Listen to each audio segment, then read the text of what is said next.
नमस्कार छात्रों, आज हम इस वीडियो में जो है वो वास्तविक संख्या के कुछ प्रश्नों को जो कि बोर्ड की परीक्षा के लिए महत्वपूर्ण हैं उनको जो है हल करना सीखेंगे और साथ ही साथ जो है ये भी जानेंगे कि ये प्रश्न जो है क्यों बोर्ड की परीक्षा में महत्वपूर्ण हैं। देखिए, वास्तविक संख्या से जो प्रश्न होते हैं वो काफ़ी अहम होते हैं और कुछ प्रश्न जो होते हैं इसमें सिद्ध करने वाले प्रश्न ही आते हैं। जैसे कि पहला जो क्वेश्चन दिया गया है वो दिया है, सिद्ध कीजिए कि 2 + 3 = 5 एक अपरिमेय संख्या है। हम सभी लोग जानते हैं या हम लोग अध्ययन किए होंगे कि कभी भी किसी अपरिमेय संख्या को अगर सिद्ध करना है तो उसे पहले क्या करना पड़ेगा, परिमेय मानना पड़ेगा। तो इसमें लिखेंगे हम लोग माना 2 + 3 = 5 बराबर a/b, चूँकि a/b यहाँ परिमेय संख्या है। अब हम छोटा सा काम ये करेंगे, दोनों पक्षों का वर्ग करने पर लिखेंगे क्या, दोनों पक्षों का वर्ग करने पर इसका वर्ग करेंगे। 2 का स्क्वायर प्लस 3 * 5 का स्क्वायर प्लस 2 × 3 = 5। यहाँ आप लोग जानते हैं a + b का होल स्क्वायर लगा है क्योंकि a² + b² + 2ab होता है और ये हो जाएगा a² / b²। ठीक है, तो 2 का स्क्वायर यहाँ 4 और 3 का स्क्वायर 9 × 5 हो जाएगा प्लस 2 दूनी 4 3 12 * 5 बराबर a² / b²। तो यहाँ पर 4 और 9 × 5 = 45 प्लस 12 * 5। ठीक है, तो यहाँ इसको लिखेंगे 45 4 हो जाएगा 49 प्लस 12 * 5 बराबर a² / b²। ठीक है, तो इसको जो है उधर कर देंगे तो 12 * 5 बराबर हो जाएगा a² / b² - 49। ठीक है, तो यहाँ पर क्या करेंगे, * 5 को जैसे ही लीव करेंगे, यहाँ पर देखिए इसको सॉल्व कर लेते हैं। तो 12 * 5 बराबर b, एलसीएम लेंगे तो यहाँ a² माइनस हो जाएगा 49 b²। ठीक है, तो इसको जो है 12 को नीचे लाएंगे यानी * 5 बराबर हो जाएगा क्या, a² - 49 b² बटा 12 b²। ठीक है, तो यहाँ पर हमको ध्यान देना है, एक साइड हमारा अपरिमेय है और दूसरे साइड जो है लगभग क्या है, परिमेय है। तो इसमें ये देखना है हमको कि क्या है, कि ये इसके बराबर यहाँ हम लोग किए हैं। तो यहाँ लिखेंगे चूंकि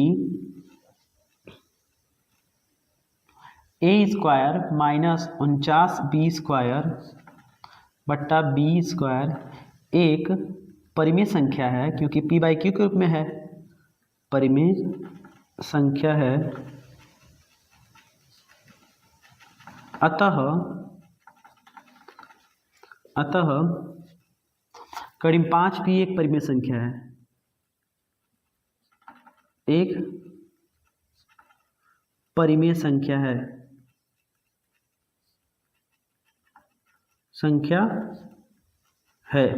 देखिए यहाँ पर क्या करना है, * 5 भी एक परिमेय संख्या है क्योंकि ये इसके बराबर है, इसलिए मैंने लिख दिया। क्योंकि यहाँ पर क्या है, हम स्पष्ट दिखा दिए हैं कि ये इसके बराबर है। इसका मतलब क्या है, अगर इसको जो हम परिमेय संख्या के रूप में लिखेंगे तो ये भी एक परिमेय संख्या होगी। लेकिन ये क्या है, हमारी जो है जो संभावनाएं हैं, जो हमारी जो कल्पनाएं हैं उसके विरुद्ध है।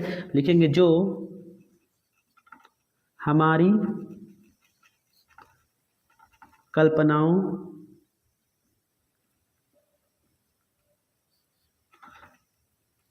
के विरुद्ध है, के विपरीत है।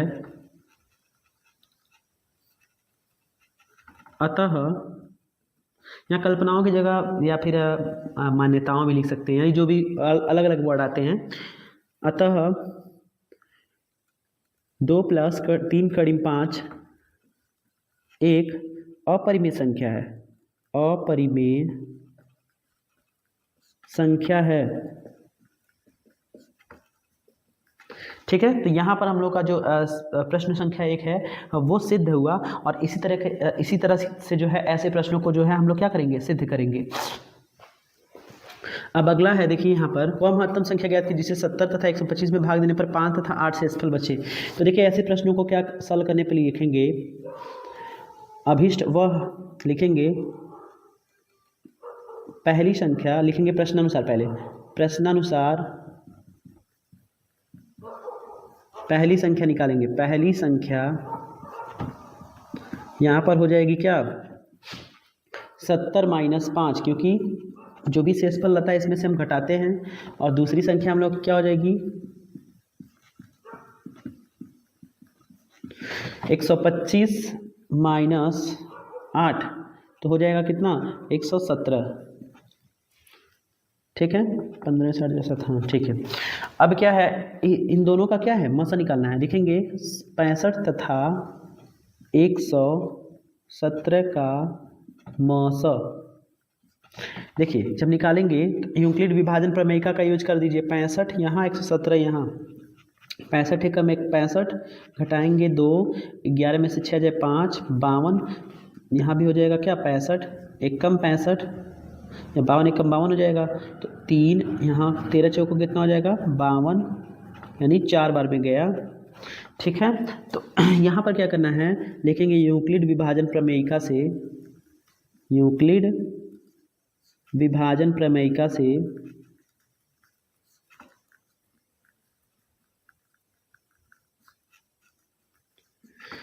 यहाँ हो जाएगा। देखिए 117 बराबर 65 × 1 प्लस 52, फिर उसके बाद 65 बराबर 52 × 1 प्लस 13, और उसके बाद 52 बराबर क्या हो जाएगा 13 × 4 प्लस 0। तो यहाँ पर जैसे ही 0 आया तो ये जो पहला नंबर होता है वही हमारा क्या होता है मौसा होता है। लिखेंगे अतः मौसा बराबर 13, यानी मौसा का मतलब महत्तम संख्या, यानी महत्तम संख्या हमारी कितनी आई, वो आई कितनी 13। तो ऐसे जो है इस प्रश्न को भी हम लोग सॉल्व आसानी से कर सकते हैं। छात्रों देखिए क्वेश्चन नंबर 3 जो दिया है वो दिया है यूक्लिड विभाजन प्रमेयिका से 865 और 255 का मौसा ज्ञात कीजिए। देखिए हम लोग सिंपली इसको इस तरह लिख लेंगे 255 865। ठीक है, ये लगभग 3 बार में होगा। 3 बार में देख लेते हैं, 3 × 5 = 15 और 3 × 5 = 16 और 3 दूनी 6 1 7, घटाएंगे 0 0 और 1, ये 255 हो गया। 100 1 कम 100, 100 दूनी 200, 55, 100 करेंगे 55 1 कम 55, घटाएंगे 45, 55 1 कम 55 या 45 1 कम 45 यहाँ हो जाएगा, घटाएंगे 10, 45, यानी 10 चौको कितना होता है 40, 5 ये 10 हो जाएगा, यानी 5 दूनी 10 हो जाएगा। लिखेंगे यूक्लिड विभाजन प्रमेयिका से, यूक्लिड विभाजन प्रमेयिका से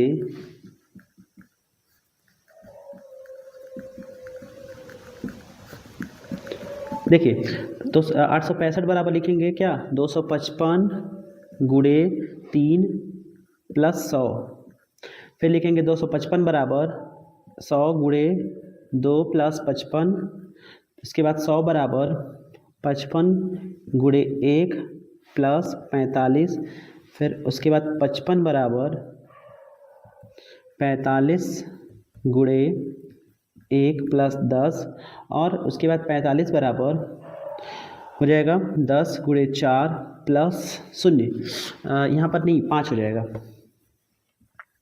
फिर उसके बाद 10 बराबर 5 × 2 प्लस 0, यहाँ पर देखिए 0 आ गया है, यानी जो पहला नंबर जो होगा वही हमारा क्या होगा मौसा होगा। लिखेंगे अतः अभिष्ट मौसा, अतः मौसा बराबर कितना हो जाएगा 5 जो है हम लोग का क्या हो जाएगा इसका मौसा हो जाएगा। तो क्वेश्चन नंबर 3 यहाँ पर हम लोग सॉल्व कर लिए हैं। क्वेश्चन नंबर 4 देखते हैं, यदि 408 और 1032 के मौसा को 1032 × 2 प्लस 408 × p के रूप में दिखाया जाए तो p का मान क्या होगा। देखिए सबसे पहले इन दोनों का मौसा निकाल लेते हैं। लिखेंगे 408 और 1032 का मौसा, इसको हम लोग गुणनखंड विधि से कर लेते हैं। 408 का और 1032 का गुणनखंड निकाल लेते हैं। तो देखिए 408 का अगर गुणनखंड निकालेंगे तो यहाँ निकाल लीजिए 408 का 2 20 या 4 हो गया, 2 10 2 गया, फिर 2 51 3 17, यानी 2 × 2 × 2 × 3 × 17। ठीक है, और 1032 का निकाल लेते हैं। 1032 2 516 दो दूनी 4, 2 पच्चे 10, 2 अठे 16, 2 एक कम 2, 129 और 3 चौको 12, 3 3 यानी 43, यानी 2 गुड़े 2 गुड़े 2 गुड़े 3 गुड़े 43 यानी 43। ठीक है, तो इतना हम लोग निकाल लिए हैं। मौसा क्या होगा इसका? मौसा ये बन रहा है, ये बन रहा है, ये और ये, फिर ये और ये। यहाँ पर देखिए हम लोग का एक और बन जा रहा है। ठीक है, तो 2 2 2 और 3 हो जाएगा। तब मौसा क्या हो जाएगा? 2 गुड़े 2 गुड़े 2 गुड़े 3 यानी हो जाएगा 24। कितना हो जाएगा? 24। तो लिखेंगे अतः 1032 गुड़े 2 प्लस 408 इंटू पी बराबर हो जाएगा हम लोग का 24। इसका गुणा करेंगे तो 2 हो जाएगा 2064 और इसको 408 पी बराबर 24। अब 408 पी को यहीं लीव करेंगे और इसको उधर ले जाके घटा देंगे तो 24 माइनस हो जाएगा 2064। तो 408 पी बराबर घटाएंगे तो 4 में से 4 जाए 0 और 6 में से 2 जाए 4 और ये हो जाएगा 20।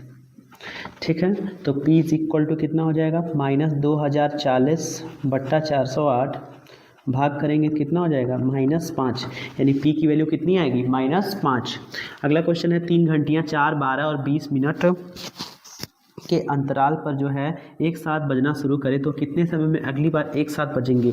तो इसमें देखिए क्या है, ऐसे क्वेश्चन जब भी रहते हैं तो याद रखिएगा कि हमेशा जो है हम इन सभी मिनटों का को है एलसीएम निकालते हैं। क्या निकालते हैं? तो यहाँ देखिए तीनों का हम लोग एलसीएम निकालेंगे। क्या निकालेंगे? देखिए 4, 12 और 20, इसका जब एलसीएम निकालेंगे तो हमारा कुछ ऐसे होगा।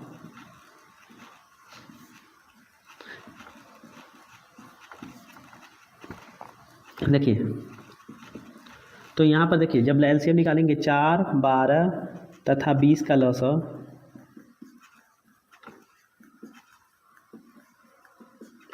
बराबर 2 गुड़े 2 गुड़े 3 गुड़े 5, 2 3 4 3 12 25 60। कितना आया? 60। ठीक है ना, 60 हमारा लॉसा आया यानी 60 मिनट। ठीक है, लिखेंगे अतः वे घंटियाँ तीनों घंटियाँ एक साथ 60 मिनट या 1 घंटे बाद बजेंगी। तो यहाँ पर हम लोग का क्वेश्चन 3, 4 और 5 जो है सॉल्व हो गया है। ऐसे प्रश्नों को आप रिवाइज करेंगे तो एग्ज़ाम में बेहतर जो है परिणाम मिलने के आसार हैं, क्योंकि ऐसे प्रश्न जो हैं वो परीक्षा में आते रहते हैं। तो इन्हें इग्नोर ना करें, अच्छे से बारीकी से इसका जो है वो अभ्यास करें ताकि आप बेहतर से बेहतर जो है आने वाली परीक्षा में अंक प्राप्त कर सकें। और साथ ही साथ जो है हमारे चैनल को सब्सक्राइब, लाइक, शेयर, कमेंट करिए ताकि हमें सजेस्ट भी दीजिए कि हम किस तरह की वीडियो बनाएं। ठीक है, और साथ ही साथ जो है और जो भी सब्जेक्ट में आपको प्रॉब्लम हो रही है या प्रिपरेशन में इंग्लिश या फिर अदर सब्जेक्ट जैसे साइंस हो गया, उसमें अगर प्रॉब्लम्स आ रही है तो कमेंट बॉक्स में बताएं ताकि हम उससे भी रिलेटेड जो है अपनी वीडियो बना सकें। चलिए मिलते हैं अगले वीडियो में, तब तक के लिए नमस्कार।